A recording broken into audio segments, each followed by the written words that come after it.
Halo semua, apa kabar? Semoga dalam keadaan baik dan sehat. Pada kesempatan kali ini, saya akan menjabarkan mengenai challenge berikutnya yang perlu Anda kerjakan bersama dengan pair Anda.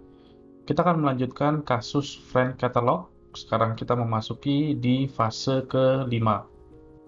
Tujuan dari challenge ini adalah untuk melatih Anda dalam mendekomposisi suatu solusi dan menuliskannya dalam unit-unit yang independen, pada kasus kita atau konteks kita, fungsi.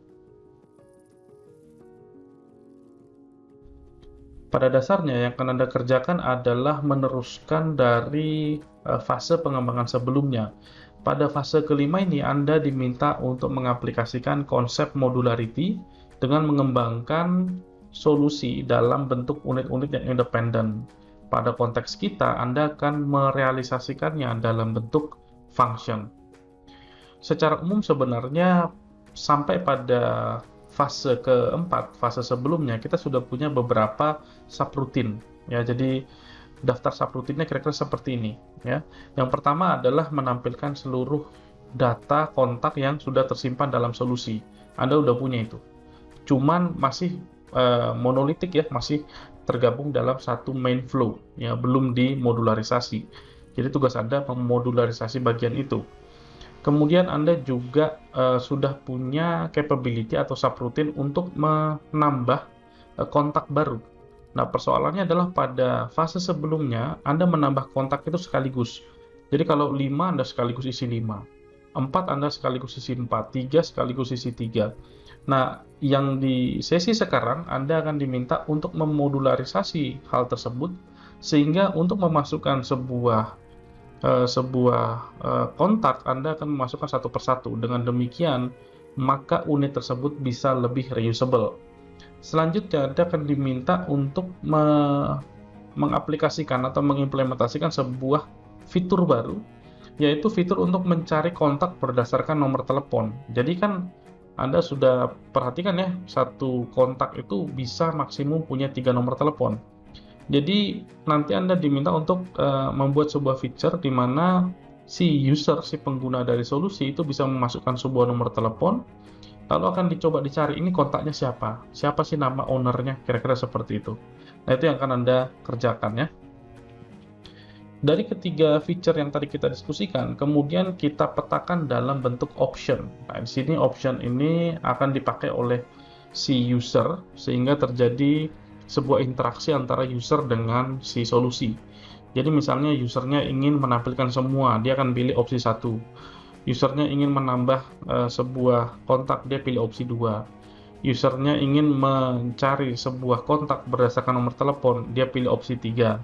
Kalau dia mau keluar dari solusi, dia masukkan triple dash ya. Seperti biasa, triple dash itu untuk keluar dari aplikasi ya, keluar dari solusi, kira-kira seperti itu. Jadi akan ada 4 macam pilihan operasi ya, 1, 2, 3, dan triple dash. 1 untuk menampilkan semua daftar kontak yang ada, yang tersimpan. Lalu 2 untuk menambah satu kontak baru. 3 untuk mencari kontak dengan nomor telepon tertentu. Lalu yang terakhir itu triple dash untuk keluar dari solusi. Kalau si user tidak memberikan masukan untuk keluar dari solusi, maka si solusi akan terus bertanya, kamu mau ngapain, kamu mau ngapain, kamu mau ngapain, pilih opsi, kira-kira seperti itu. Tapi tidak ada teksnya ya untuk menyebutkan bahwa pilih opsi, bukan seperti itu ya, tapi si user itu diberi kesempatan untuk menentukan apa yang akan dia lakukan selanjutnya ya, kira-kira seperti itu. Berikut ini adalah gambaran secara garis besar flow-nya ya. Jadi di awal si user itu akan memasukkan operasi yang ingin dia lakukan ya. Operasi ini direpresentasikan dalam bentuk option ya. Option 1, 2, 3 dan triple dash. Kalau option 1 ya, si aplikasi akan menampilkan atau si solusi akan menampilkan semua kontak yang tersimpan, yang sudah tersimpan. Kalau nggak ada, ya dia tidak mengeluarkan output apapun. Lalu setelah dia menampilkan, si aplikasi akan kembali lagi ke starting point ya. Jadi si user akan diminta untuk memilih operasi berikutnya. Lalu kalau usernya milih operasi dengan opsi nomor 2, maka si user akan memasukkan data kontak yang baru, ya, kemudian si aplikasi atau si solusi akan mengulang dari awal lagi, ya. Dia akan nanya, kamu mau melakukan apa lagi setelah itu? Gitu seterusnya sampai si user itu memasukkan triple dash, ya. Kalau dia masukkan triple dash, ya dia akan keluar, selesai, ya. Jadi si solusi akan selesai ketika mendapatkan perintah triple dash. Nah, untuk option 3 ini yang menarik, ya. Jadi setelah memilih angka 3 sebagai option pilihannya, maka si user akan memasukkan nomor telepon yang akan dicari kontaknya, ya. Jadi misalnya nomornya, ya, 0852 sekian sekian sekian. Nah, ini siapa ownernya, siapa yang punya ini, kontaknya namanya siapa, si Jaka Sembung mungkin, atau Wiro Sableng, atau siapa, ya. Itu contohnya. Nanti kalau ketemu, ya, ada kontaknya atau nomor telepon itu terdaftar, maka si solusi akan menampilkan ini loh ownernya, gitu, ya. Kalau misalnya tidak terdaftar, maka si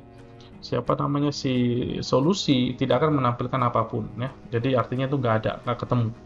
Kira-kira idenya seperti itu. Nah, ini rinciannya Anda bisa baca nanti di GitHub Anda masing-masing setelah Anda nge-clone.